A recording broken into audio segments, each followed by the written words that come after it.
What's up you guys, hope you're having an awesome day. I'm your host IVANKA and welcome back to another video. Now growing up I actually loved The Simpsons. I wasn't an obsessed fanatic per se, but I did watch it whenever it was on. I watched the movie multiple times, I had many of the Halloween specials on DVD, and obviously I had The Simpsons hit and run on the PS2 because hello, you needed it. The show has been known to predict things that have actually ended up coming true, say for example 9/11 and even Trump running for president. So with that being said, Landon hit you with part 1, I'ma come at you with part 2. Here are the top 10 Simpsons predictions that might come true in 2020, part 2. Starting us off at number 10 is Mars. Now in the last few years there's been an increasingly big interest in Mars and whether we can somehow inhabit it or find a way to make it habitable for humans. I actually even remember the day Mars 1 was announced in 2012. It was supposed to be the first project to land humans on Mars and allow them to create a colony over there. Honestly, I even contemplated signing up, but I was like 3. Okay, I wasn't 3 years old, but you get what I mean. The project ended up going bankrupt last year, but I mean definitely worth a try. In the Simpsons episode, Lisa volunteers for a future one-way trip to Mars whose conception was put forth by Exploration Incorporated, a company that plans on colonizing Mars before 2026. To try and dissuade her, the whole family actually ends up signing up to go as well. The takeoff ends up being fake, but Marge and Lisa end up making it to Mars in 2051, only for Lisa to be like, actually screw this, I want to live on Venus. Like, relax dude. I mean, as we know, Elon Musk's SpaceX is developing Mars-bound cargo flights that are set to leave in 2022, but who knows if that could come earlier and be ready this year. Colonizing Mars would require such an insane budget,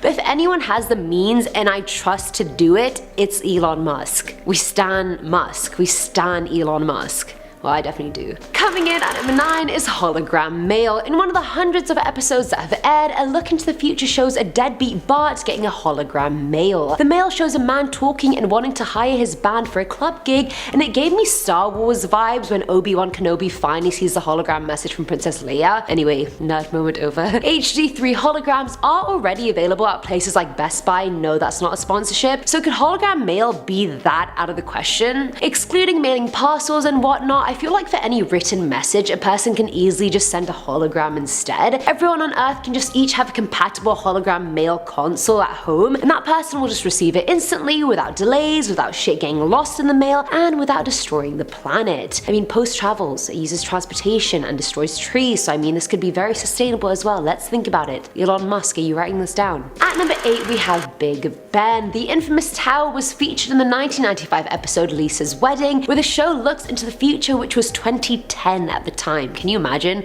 We're in 2020. It's getting real. Now plot twist, 2010 wasn't actually as great as they thought it'd be. Sorry. But in the episode, Lisa falls in love with a Brit and travels to England to meet his parents. By 2010, the face of the clock tower shows the time digitally instead of via a regular clock face. And I mean, as we know, the clock tower was silenced for renovations back in August of 2017, and the renovation was more for conservation purposes, but I mean, who knows, maybe they just didn't announce it that it was going to be digital because there would be too much outcry against it. Big Ben was built in 1859 and it really is a massive cultural landmark, and I can see why people would be against it going digital, but I mean, that would make it a lot easier to preserve. Can't imagine that happening though, but I mean, it's a nice idea. Filling our number 7 slot is a female president. In the year 2000, the episode and wherein Bart travels to the future to see what he would be doing. He's kind of a bum, which is not surprising considering his track record in the show, and Lisa Simpson actually turns out to become the president of the United States. And honestly, I would support Lisa in that position 100%. Like, she was made to be president. Honestly, have you seen the show? America was super close to getting a female president with Hillary Clinton, but that didn't work out sadly. But I honestly feel like they will get one sooner rather than later, and I think that's exactly what they need. Female president, we need that. Now at number 6 is Ivanka for president. Since they're riding the whole female president train right now anyway, in an episode that aired in 2016, Homer can be seen wearing an Ivanka 2028 campaign button. Ivanka Trump being Donald Trump's daughter, for anyone that was unaware of that. And I mean, honestly, it's not even unheard of if she actually ran for president. Of course, for a president there are preferred qualifications and qualities like not being a racist, but hey, if Trump didn't make those prerequisites, secrets, who says his successor has to either? She has the funding, she has the business knowledge, does she know anything else? Probably not. But I mean, we all saw the impossible joke come true when Trump was actually elected, so who knows, Ivanka could take his place. We don't know. The Trumps are clearly doing the impossible, so I mean, 2020.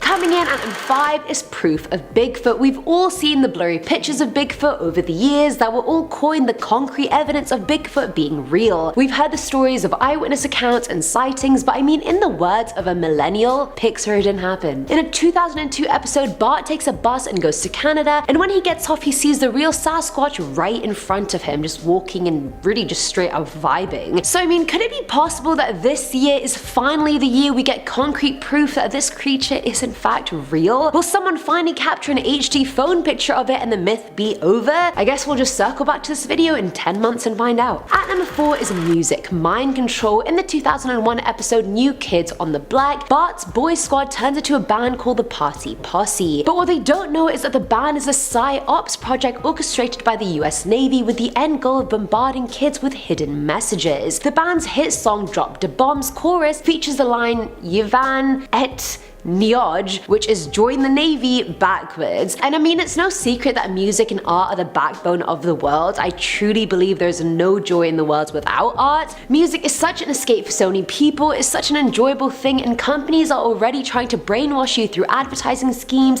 and propaganda, so there'd be no surprise if they or even the government tried music as their next outlet. What would they try? Nothing is sacred anymore, honestly. Filling at number 3 saw are pet photographers. Hear me out, I don't mean people who have photo shoots with their pets, because I feel like anyone that has a pet takes at least 90 photos of them daily, me 100% included. If you follow me on Instagram, it's just my cat. But forget the selfie stick even. In the 2011 episode Holidays of Future Past, and the episode essentially ends in the family pets taking the group family photo. Clearly, pets had evolved a lot in those 30 years and somehow got taught how to take pictures with phones. And I feel like maybe not this year, but we could definitely teach pets how to do that. But also, is that really necessary? Like, just use a self-timer. Use a tripod. Get someone else to take it. But I guess sometimes there's no one there except your dog who's just looking at you like, I don't know what to do. Take the picture, Spot. Now at number 2 is the suppression of sustainable energy, which I genuinely feel has been happening since the first time someone decided to use renewable energy instead of non-renewable sources. And in the episode Paths to Glory, Lisa invents a solar-powered car and enters a roller derby race because our girl is a damn good overachiever. And during the race, she's inches away from winning, but then a Duff beer blimp blocks out the sun, therefore slowing her down and reducing her speed to 0 just before the finish line. She obviously didn't end up winning, and so the townspeople in barbaric fashion gather around her, pointing and laughing. But what's the real subtlety behind this episode? The fact that the success of this alternative renewable form of energy was sabotaged and completely ruined by a huge corporate interest, because let's face it, Duff beer is massive in the show. I feel like the war between the renewable energy industry and big corporate businesses will never end if the latter views the former as them having to invest more money. Because investing more money means making less money in the short term, but more in the long run. Just remember that. Short-term losses, long-term gains. Save the planet. Aiming for Miss Universe 2020. And finally, at number 1 is Love Day. Now, in the 200th episode of the series Trash of the Titans, Mr. Costington needed a way to boost sales in the summer, and the lack of summer holidays just wasn't helping. So he creates the August holiday of Love Day as a way of scamming people into buying love-themed presents and toys for no reason whatsoever. So naturally, it did really well. Now, speaking of Love Day, Valentine's Day is just around the corner, and that makes a killing everywhere. Everyone's out here buying things for their loved ones. But I mean, getting back to the point, the show is right. There aren't enough holidays in the summer, and as the disease of capitalism will never rid society, everyone's always trying to make more money. So honestly, I think there are enough holidays in the summer. My birthday's in the summer, which should be like a month-long holiday in August if I'm honest. Leo mentality. And that's it for today's video, guys. I feel like I should revisit the show. I genuinely haven't seen it in so long, probably since I moved here, since I no longer have cable. I'm sure I saw it on some flights here and there though, because it's like a trusted classic, you can't go wrong. Anyway, let me know what you think in the comments below. As always, I'm your host, Eamon Hassan, and I'll catch you in the next one. Bye. The project went back.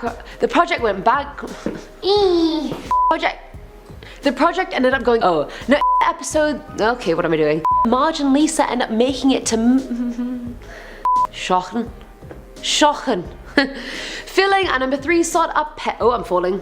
Filling at number 3 saw a pet for damn. When it hits you, life really hits you. aiming for Miss Universe 2020.